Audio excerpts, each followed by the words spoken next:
Hi, I'm David Brandon, disability lawyer. In this video, I'm going to talk to you about reporting a workplace injury in Nova Scotia. After watching this video, you'll know why it's so important to report a workplace injury and the process you can use to do so. Now, if you like this video, hit that like button. Don't forget to subscribe and leave your comments below. So if you've been hurt at work or injured in the workplace in Nova Scotia, you are going to be covered, in most cases, under something called the Workers' Compensation Program in Nova Scotia. It's run by the Workers' Compensation Board of Nova Scotia, and it's a type of disability compensation insurance for people who are injured in the workplace. Now, if you've been injured, this is the key thing. You need to report the injury immediately. The Workers' Compensation Board wants to have a report into them from you and your employer within 5 days of your injury. What I recommend is as soon as you are hurt in the workplace, you need to notify your employer. Even if you think it is not that serious of an injury, it is critical that you notify the employer and also then you and the employer notify the Workers' Compensation Board. The problem here is that in some cases, you just may personally think it's not that big a deal. You're kind of embarrassed about it. You don't want to go through the problems of filling out paperwork and reporting it. That's a big mistake because if this injury gets worse down the road and you didn't report it, you are going to have an impossible time proving that this problem you're having months later was caused by some workplace injury a few months ago that you didn't report to anybody. It looks like you're making it up, and that claim will be rejected, and it's going to be very hard for you to win approval of that claim.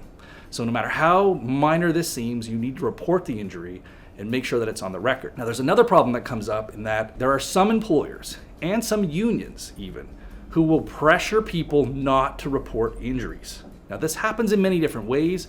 Sometimes they're very overt about it, that they're telling you don't put this in.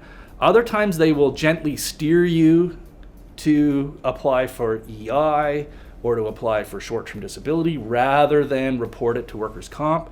That is a huge mistake. Huge. The problem is that you are required to report this to workers' comp. If you don't report it, the insurance company, if they later find out this was a workplace injury, they don't have to pay you anything. If they can show that this should have been reported to workers' comp, you didn't report it, they don't actually have to pay you anything. And you don't find that out till years down the road often when they discover it and then they're wanting to be paid back money.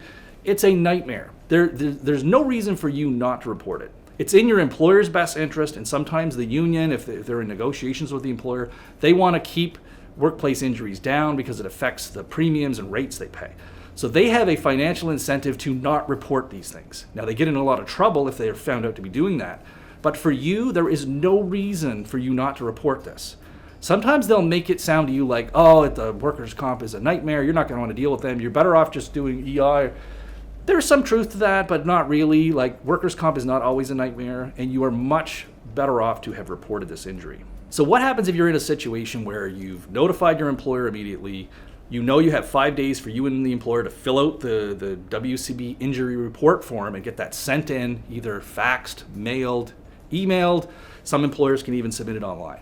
Let's say you report it to the employer and they're dragging their feet. They're not wanting to do it.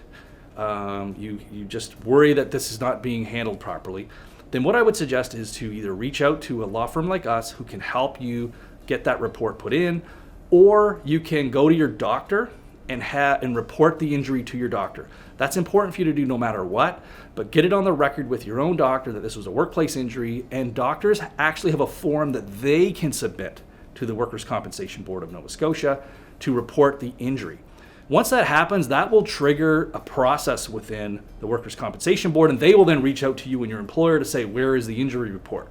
So that is a way to get the Workers' Compensation Board actively involved if you're having any difficulties with your employer. I know what you're thinking. Yeah, but that's all fine, David, but if I go around my employer like that, I'm worried about losing my job.